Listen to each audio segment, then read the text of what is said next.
মেঘনা আর তেতুলিয়ার কোল ঘেঁষে বঙ্গোপসাগরের উপকূলে গড়ে উঠেছে এক জনপদ। 5 লাখেরও বেশি মানুষের বসবাস এখানে। বলছিলাম ভোলা জেলার সবচেয়ে বড় উপজেলা চরফ্যাশনকে নিয়ে। এক সময় এই দ্বীপের মানুষ মনে করতেন উন্নয়ন বুঝি শুধু শহরের জন্য, কিন্তু এখন দৃশ্যপট বদলাচ্ছে।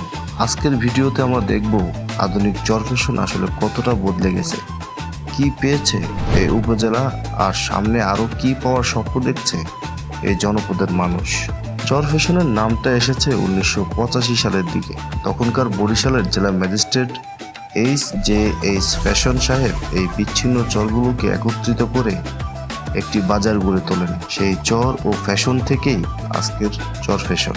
আয়তন 560 বর্গ মাইলের বেশি। ভোলা সদর থেকে দূরত্ব 70 কিলোমিটার। একটি পৌরসভা আর 21টি ইউনিয়ন নিয়ে গড়া এই উপজেলা। এখানকার মানুষের প্রধান পেশা কৃষি, মৎস্য ব্যবসা। ধান, ডাল, নারকেল, সুপারি। এখানকার মাটি সোনা ফলায়, আর সমুদ্রের কোলে থাকায় মাছ ধরা এখানকার মানুষের হাজার বছরের জীবিকা। বেশ কয়েক বছর আগেও চরফ্যাশনের অনেক এলাকায় রাত নামলে অন্ধকার নামতো, বিদ্যুৎ ছিল বিলাসিতার মতো। এখন সেই চিত্র বদলে গেছে। উপজেলায় শতভাগ বিদ্যুৎ সুবিধা নিশ্চিত হয়েছে। কৃষকের ফসলি জমিতে এখন বিদ্যুৎ ও সৌরশক্তি চালিত সেচ পাম্প চলে।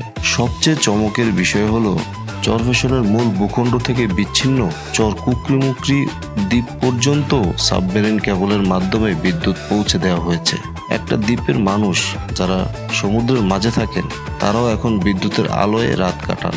এটা কি ছোট উন্নয়ন? পাকা রাস্তা, ঘূর্ণিঝড় আশ্রয়কেন্দ্র, স্কুল ভবন, মাদ্রাসার পাকা ঘর, গ্রামে গ্রামে এখন উন্নয়নের ছোঁয়া। উন্নয়নের মাপকাঠি শুধু রাস্তা বা বিদ্যুৎ নয়, আসল উন্নয়ন হয় মানুষের ভেতরে, শিক্ষা আর স্বাস্থ্যের মধ্য দিয়ে।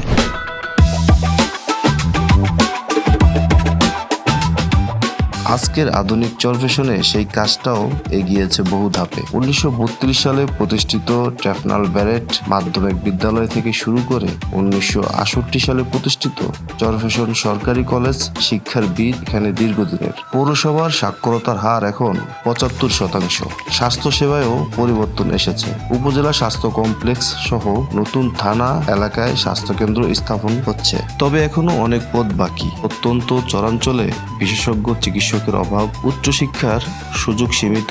এগুলো এখনো চরফ্যাশনের মানুষের স্বপ্নের অপূর্ণ অংশ।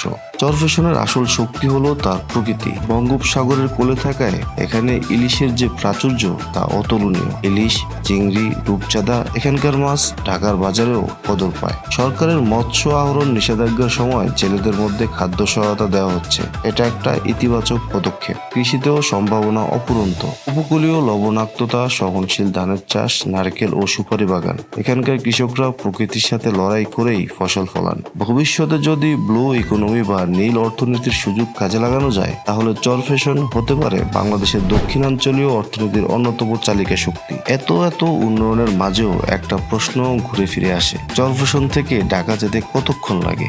যদি সেটা লঞ্চে হয় তাহলে 8 থেকে 10 ঘন্টা। চরফ্যাশন থেকে ঢাকা যাওয়ার একমাত্র যোগাযোগ ব্যবস্থা হচ্ছে লঞ্চ, যেখানে সময় লাগে প্রায় 8 থেকে 10 ঘন্টা। বাংলাদেশের যে কোনো জেলা থেকে ঢাকায় সড়কপথে যাওয়া যায়, কিন্তু ভোলা এবং এর সবচেয়ে বড় উপজেলা চরফ্যাশন এখনো মূল ভূখণ্ড থেকে বিচ্ছিন্ন। ভোলা বরিশাল সেতু এখানকার মানুষের দীর্ঘদিনের স্বপ্ন।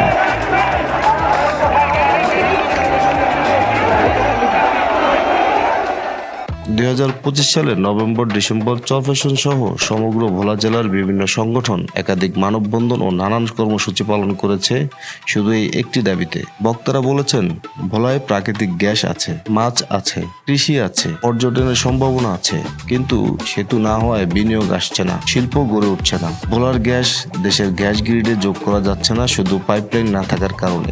অথচ দেশে গ্যাসের সংকট। এই সেতু হলে শুধু চরফ্যাশন নয়, পুরো দক্ষিণাঞ্চলের উন্নয়নের দরজা খুলে যাবে। চরফ্যাশন একটি ঘুমন্ত দৈত্যের মতো। বিদ্যুৎ এসেছে, রাস্তা হয়েছে, মানুষ শিক্ষিত হচ্ছে, নতুন প্রজন্ম স্বপ্ন দেখছে, কিন্তু একটি সেতু, একটি স্থায়ী সংযোগ, সেটাই পারে ভোলার এই উপজেলাকে সত্যিকারের আধুনিক চরফ্যাশন বানাতে। আপনি কি চরফ্যাশনের মানুষ? তাহলে আপনার মতামত জানান কমেন্টে। চরফ্যাশনের উন্নয়ন নিয়ে আরো ভিডিও চাইলে আমাদের চ্যানেলটি সাবস্ক্রাইব করে রাখুন।